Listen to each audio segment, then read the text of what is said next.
Hello and welcome to today's LinkedIn Live event, focusing on how you and your company can tackle the increasing due diligence requirements today and in the future.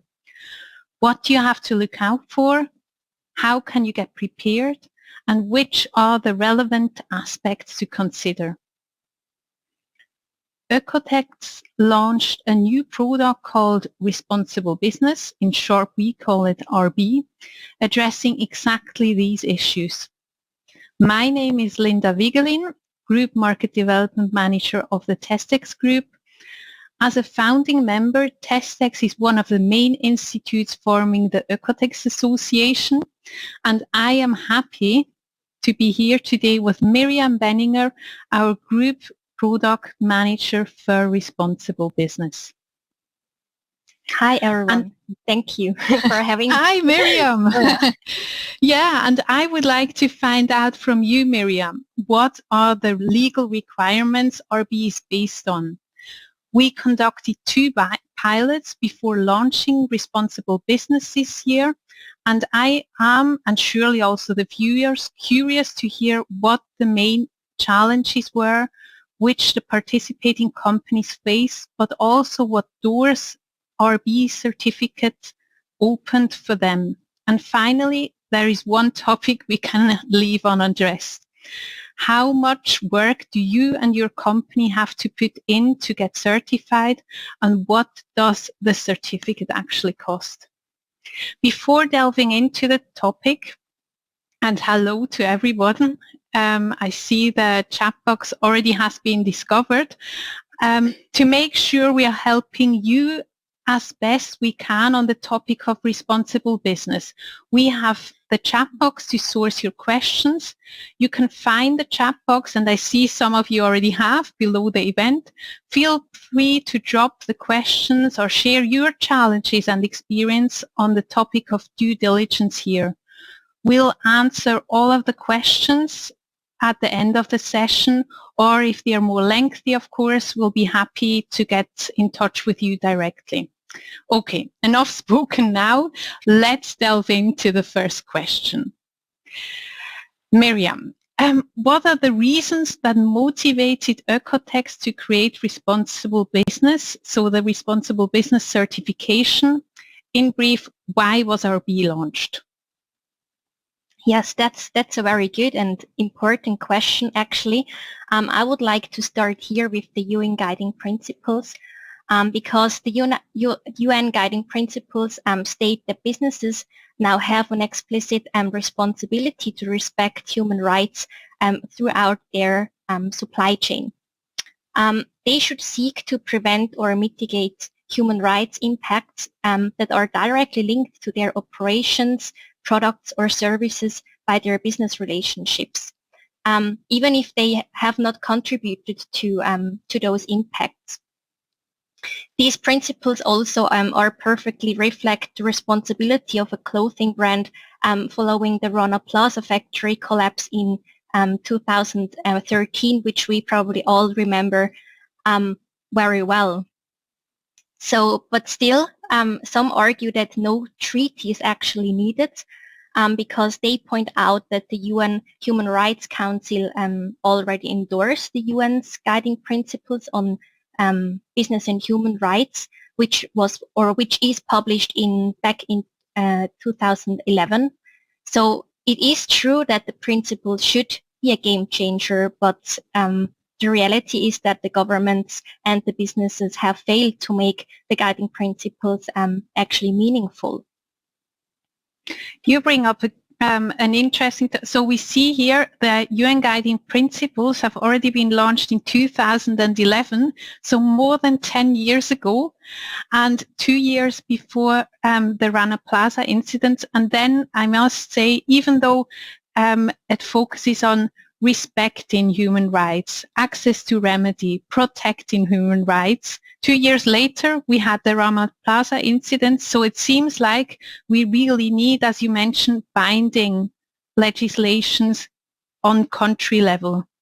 Yes, absolutely. You're absolutely right. So it took us actually 11 years, or it took the EU 11 years to adopt a proposal for a directive on corporate sustainability due diligence. And the proposal aims to foster sustainable and responsible corporate behavior throughout the global value chain. So this all resulted in the EU proposal, which is based on the UN guiding principles and wants to make them binding for the EU members. That's good to hear. So at the moment, it's just a draft proposal. So it's not, it's something we have on paper, but it's not something the companies have to abide to at the moment. Yes, absolutely. So it's still a proposal. But what I can say as a first step, what really is binding is the German Supply Chain Act, which has been in force since this January. So it's published, or the legislation is published in January 2023. And this legislation obliges companies with more than 3,000 employees to implement due diligence in their whole supply chain. Next year in 2024, this number will be even lower to 1,000 employees, which means even more companies will be affected by this legislation. If the legal requirements are not met, large fines can be imposed as a consequence. Okay, so I'm taking two things away from this part, focusing on the due diligence legislation. When I look at this picture here, we have many different ones already starting back in 2015 with the Modern Slavery Act. And then we went on to the Loi de Vigilance in France, and further ones in Norway, then in Australia, also the Modern Slavery Act. But it seems like Germany is the first one, not only which is the broadest, but also which seems to really go in and actually penalize or have penalties for the companies that don't abide to the law. Yes, that's right, and you summarized it very well. So also many other countries have recognized the importance of due diligence and anchored it in their laws, such as also Switzerland, which obliged companies in Switzerland to comply with the due diligence requirements in their supply chain. And they also have to report on this if they, for example, transfer minerals and metals from conflict and high-risk areas to Switzerland, or if they process them in Switzerland. In addition, also the companies have to report on this if they offer products or services that are suspected of having been produced or provided by using child labor. So there are other legislations, but not as strict as the one for Germany.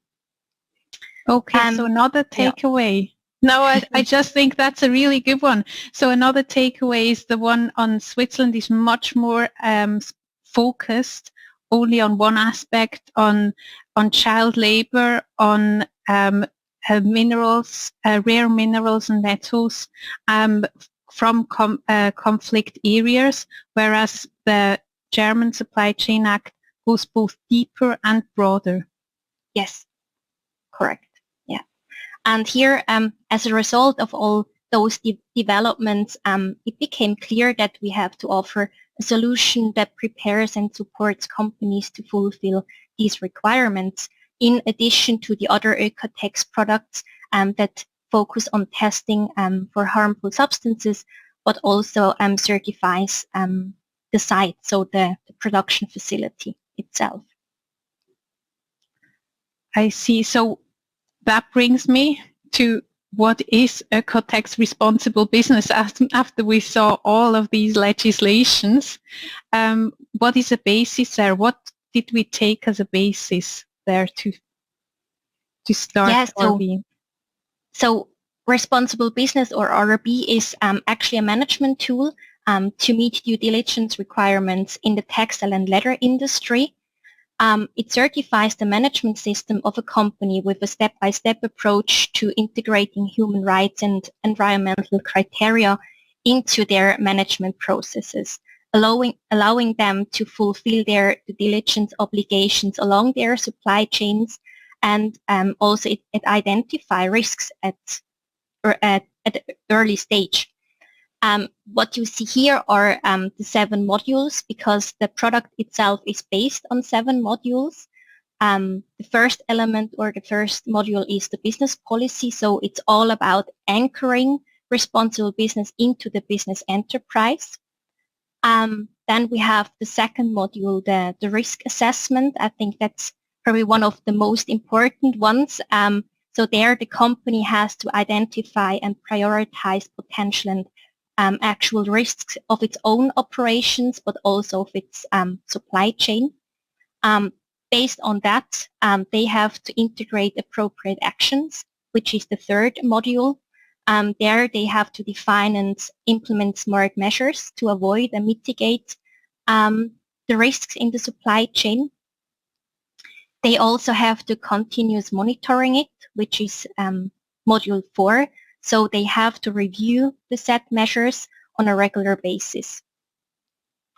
And then what's also very important is the 5th module. It's a transparent communication, actually. So the company has to communicate their due diligence process. They have to communicate the identified risks, and also have to communicate about their complaint management. Because the 6th module is the complaint mechanism. So they have to provide access to a complaint mechanism for the company, but also their supply chain. And they also have to manage the complaints. Now, what you see here highlighted in green is the 7th module. It's highlighted because it's an optional module. It's climate. In this module, it's all covered, or it covers the commitment to the Paris Agreement, the strategy, and the measures. Yeah. Yeah, quite a lot we covered there. I think so the first 6, all modules, especially the 1 to 6, they build on each other. I think that's very nice. So you have a business policy, and then you go step by step from risk assessment to how you implement that. You continuously monitor, you communicate it towards the outside, and then you want to give the employees and the suppliers an option to actually complain if something doesn't work the way it should. So it's a really nice wheel that should work like I'm looking for the words, but like clockwork. That's what I'm thinking of when I'm looking at that picture. Yes. So 1 to 6, that's also covered in the German Supply Chain Act, I believe. Yes, exactly. And then with the 7th model, which we have there in green highlighted, that one is in the European directive. The proposal we have there, certain companies above 500 employees with more than, is it 50 million turnover worldwide? 150 million. 150 million turnover worldwide. Yeah. They would have to also cover that aspect. So we already included that. Yeah, exactly. So it's optional because it's part of the EU proposal. So it's not part of the German Supply Chain Act. But in the future, once the EU proposal will be binding, then we will probably include it as a mandatory module also for responsible business. Yeah. So we also have because it's quite much information introduced all the modules in the last days here on LinkedIn. So if you maybe missed out those posts, feel free to have a look on them after the event again, because I think these posts really explain the modules briefly. Yeah. Yeah, I think they were nice posts sort of summarizing each one of the 7 modules, and especially if you want to dive deeper into those, those are definitely valuable posts to have a start and then take it from there. Yes. But yeah, so we have this RB with the 7 modules, how does RB fit into the OEKO-TEX portfolio? Because so far we actually focused on input, process, and output. Yes, exactly. So generally, OEKO-TEX certifies articles, components, and the production process, so from input to output, which this illustration explains it very well and nicely, I would say. But with RB, we take a step back and look at the whole supply chain. So when you look above, there is like the RB logo. And yeah, so we take a step back and look at the whole supply chain, whether the brand or retailer has done everything in its best abilities to secure due diligence throughout it. But we often also get the question how RB is different from STEP, because STEP is our production facility certification, so it's sustainable textile and leather production. So I would like to highlight here that STEP with its 6 modules looks at how a facility manages its production processes. So, for example, how a manufacturer handles their chemical management in their facility, whereas RB looks at whether the company has done its due diligence for the whole supply chain or not. So, yeah, I would say, or therefore RB takes a bird's eye view of a whole supply chain, whereas STEP takes a very deep dive into the production process of one specific facility. And so to come back to your question, how RB fits into the OEKO-TEX portfolio, I think RB complements the OEKO-TEX portfolio perfectly. Oh, the bird's eye view, I see that very well from the top. It's a nice picture there. So, yeah. Miriam, that brings me right to the next question. Is it only a certification for brands and retailers then, or who can benefit from it? No, it's not. But for the time being, large European companies, which are mostly brands or retailers, are obliged to comply at the legislative level and are therefore the main target group, of course.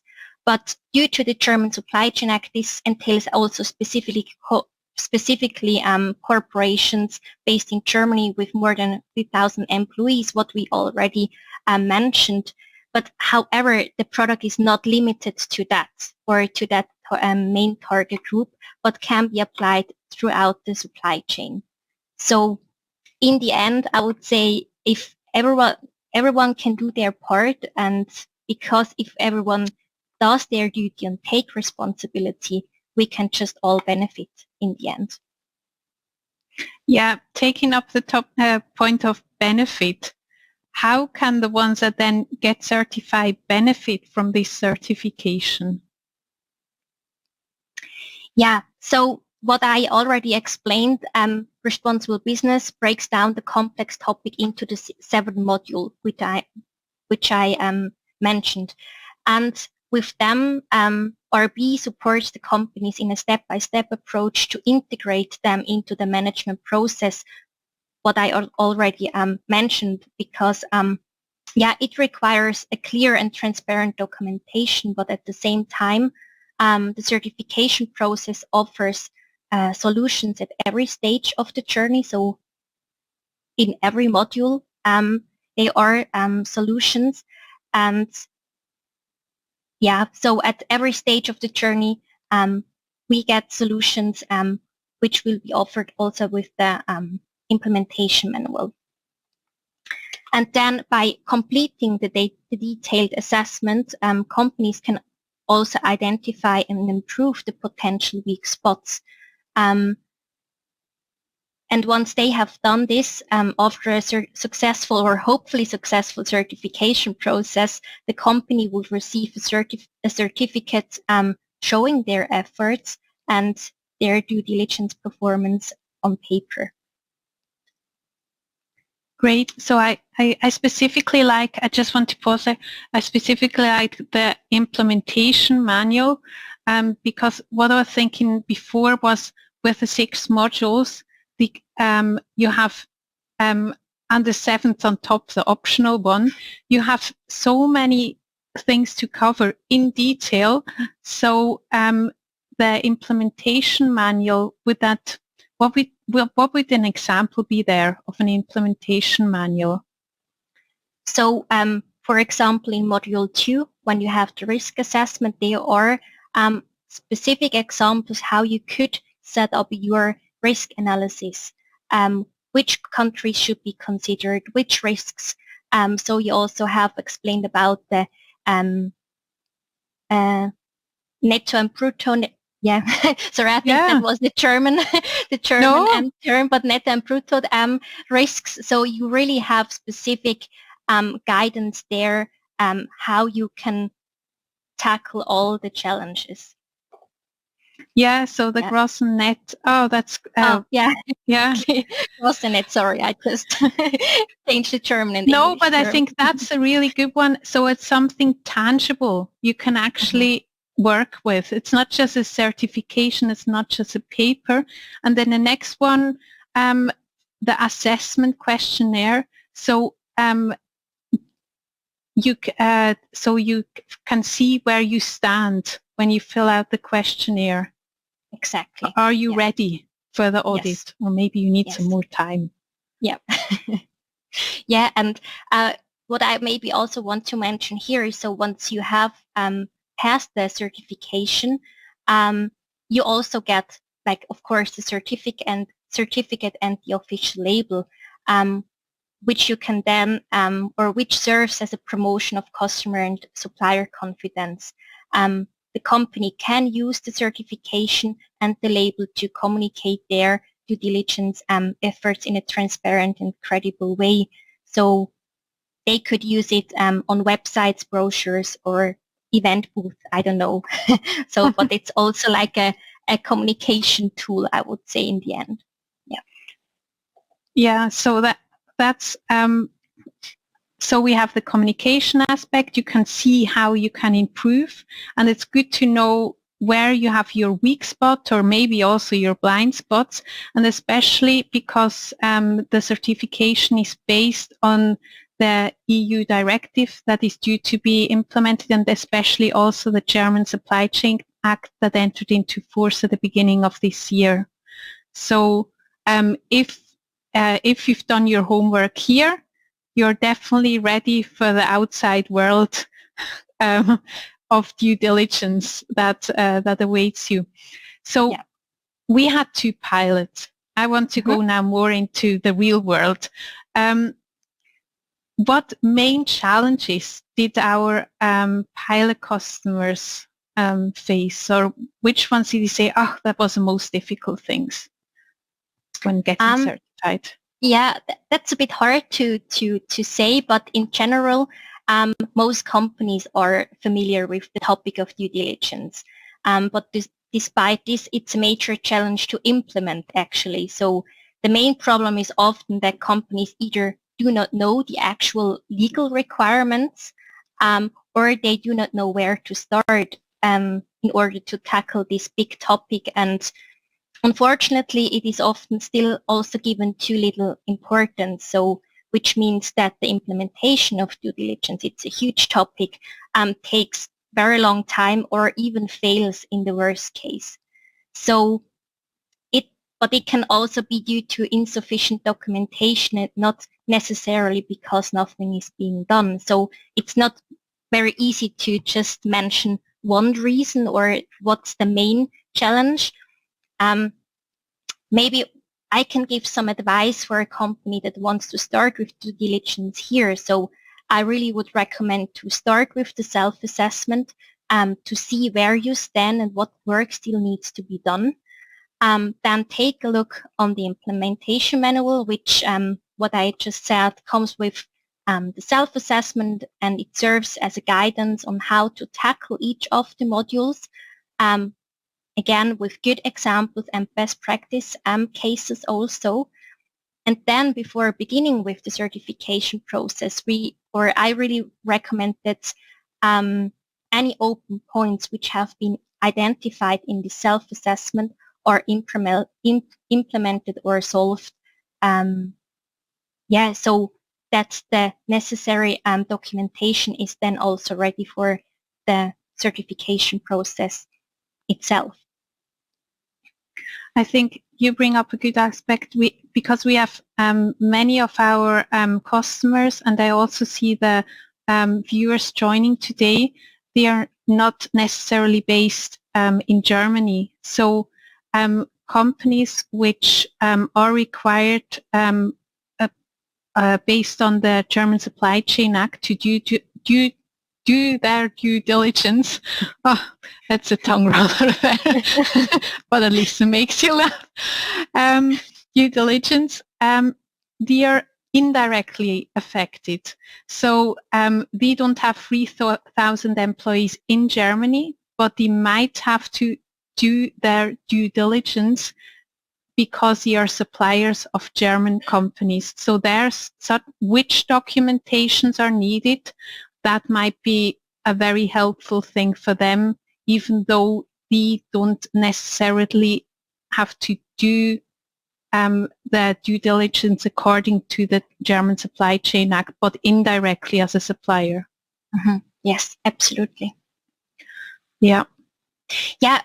Here you also mentioned the pilots. Maybe I can tell a bit more also about this pilot phase, because it was a bit different than compared to the main challenges from the market. So when I also look back to these pilots now, the general challenges I just mentioned were either not serious or there weren't any at all, but the companies clearly have responsible employees, which makes it much easier.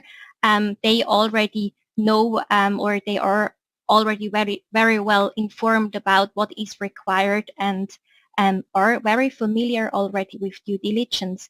But however, it was still not easy to gather all the required documentation, what we also just mentioned, and carry out the implementation exactly. So a lot was done, but certain areas still had to be adapted in order to comply with the legal requirements and also the RB requirements. So since the implementation of this topic is new, a certain uncertainty is often present, and the company's own experience and their self-confidence first need to be built up. So you have to also be aware of this factor in the certification process. Yeah, I think the last part you mentioned, confidence that you're doing the best to your abilities to cover to address due diligence in your whole supply chain. That's very difficult to make sure you cover all aspects. When we think back to all the legislations that that started off in 2011 and have grown since there. So it's good that we can give them confidence with this certification, or also nice, and I think we're going into that maybe later, or I'll ask you definitely. So about that they can start only off with the self-assessment and not the certification right away. Yes, we will touch up on this topic a bit later, I think, but that's exactly there is also an option with just the self-assessment. And what are the points impacting the cost then when we talk about? Yeah, costs are always, I think, an interesting. I was thinking about certification costs, but maybe you're not ready. So are you willing to pay the price? Yeah. Oh, let's have a look. There is a nice overview of the costs, I would say. So apart from the fixed costs, such as the certification fee, for example, for 3 years, the final price is actually mainly based on variable costs. So for the assessment evaluation, the on-site audit, and also for the final report evaluation. And while the certification is valid, also a compliance audit is mandatory every second and third year. So this will be expected to make around 50% of the initial certification costs. Yeah, but I think the bigger part are the variable costs. They can be influenced by the size of a company, but also where the company stands in the implementation and their documentation of due diligence. Because the main question here is actually, have they already started? So for example, did they already begin with a risk analysis and the implementation of appropriate actions, or do they already have a complaint mechanism provided to their supply chain or to the company? So it really depends on whether they've just started in their they just started in this journey, or if their processes are well structured and documented or not. So it's very hard to make a final statement here, I would say.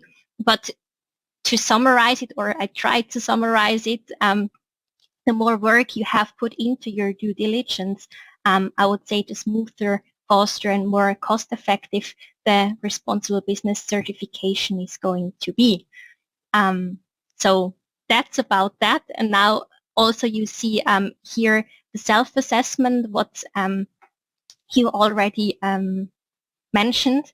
So in addition to the main certification process, responsible business offers also modular setup.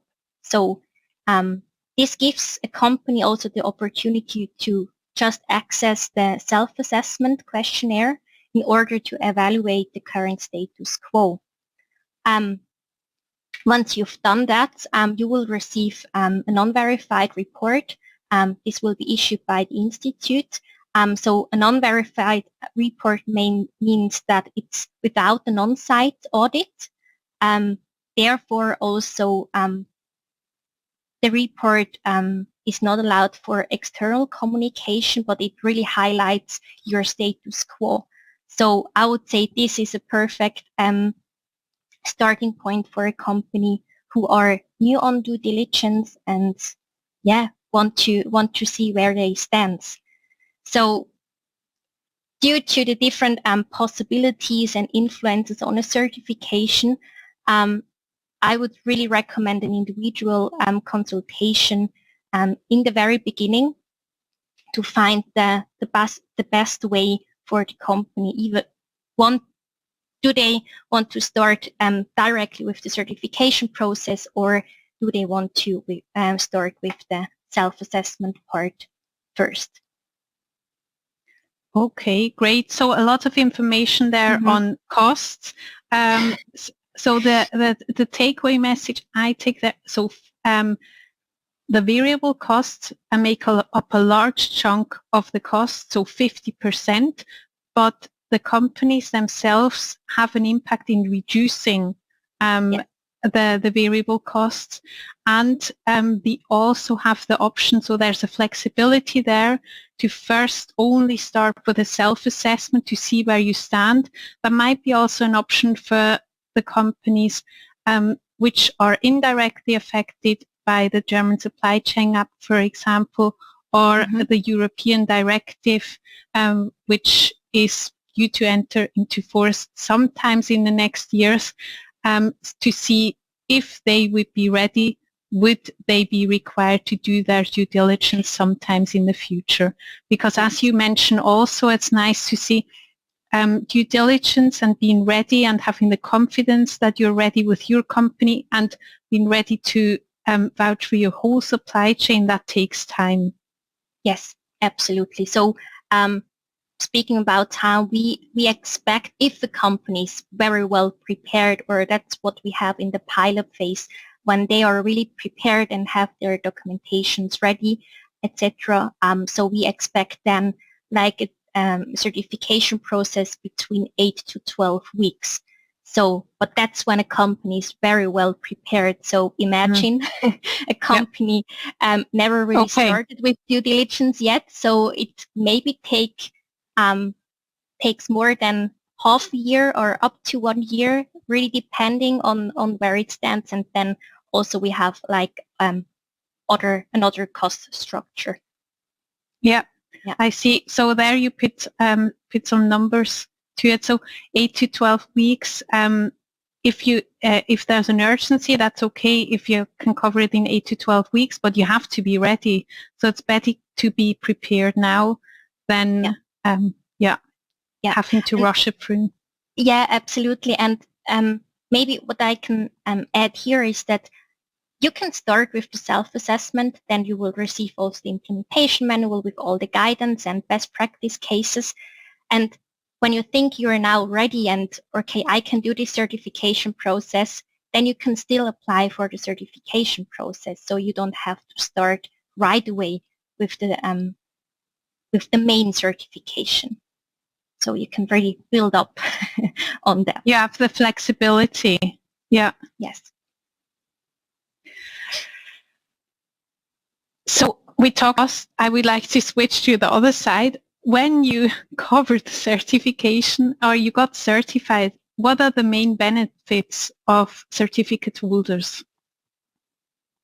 So I would definitely say the structured approach. So what we now just talked about, it's a very complex subject, and substantial time and effort are needed to integrate the due diligence requirements into the company and into the management process. So RB provides a very structured approach, which also facilitates the whole process. So first, I would say the structured approach, but also keep up to date, because legal requirements are constantly changing in terms of updates and legal compliance towards also the EU policies.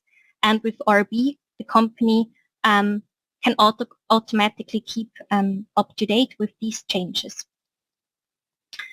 And then as a third point, I would say the reporting, because especially the German companies have to report to the authorities. So the RB certification also makes reporting to the authorities much easier because it's already in a structured way. And then last but not least, the transparent and credible communication. RB makes it possible to communicate that the company has implemented due diligence through an independent and trustworthy certification in a transparent and credible way. So I would say these four points are the main benefits in regard of a RB certification.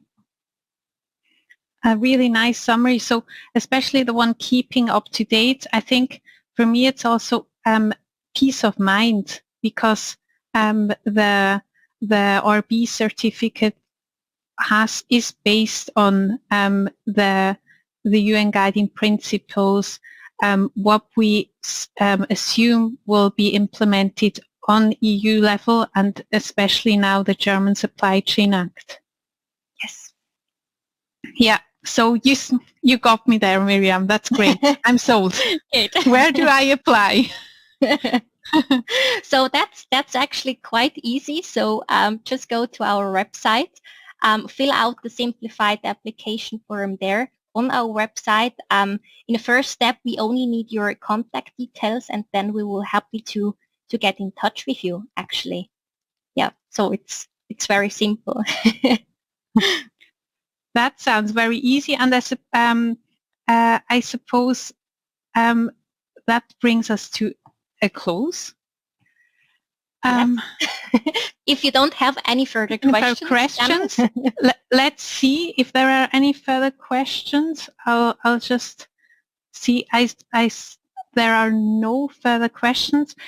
However, here's also the direct contacts, as you can see, of Miriam, our product manager for RB. Should you have any specific question, you can address them personally to her by email or in a call. And as Miriam mentioned, do follow TestX on LinkedIn, where we post aim to post content which is relevant for all wanting to shape a sustainable future for the apparel and footwear industry. And I'm just checking if there are definitely no new questions coming in. No.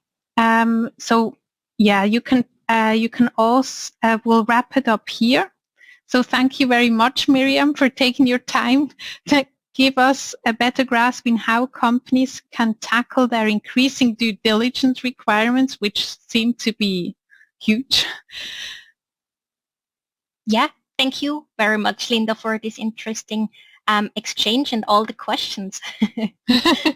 And anyone watching the recording later, do feel free to post your questions in the LinkedIn feed of this event, or get in touch with Miriam directly, as you see here her contact details. So thank you very much for tuning in. If you would like to watch back this LinkedIn Live event, you can find it in the feed on the LinkedIn page of TestEx. And we are planning a next LinkedIn Live event. We don't have an exact date yet, sometimes in spring, but we'll be more focused on the part of steps, so sustainable textile production in terms of life cycle assessment. So do follow us on LinkedIn again to stay up to date on that. And with that, it's a goodbye from us now. Thank you for taking your time, and thank you for caring about due diligence in your supply chain.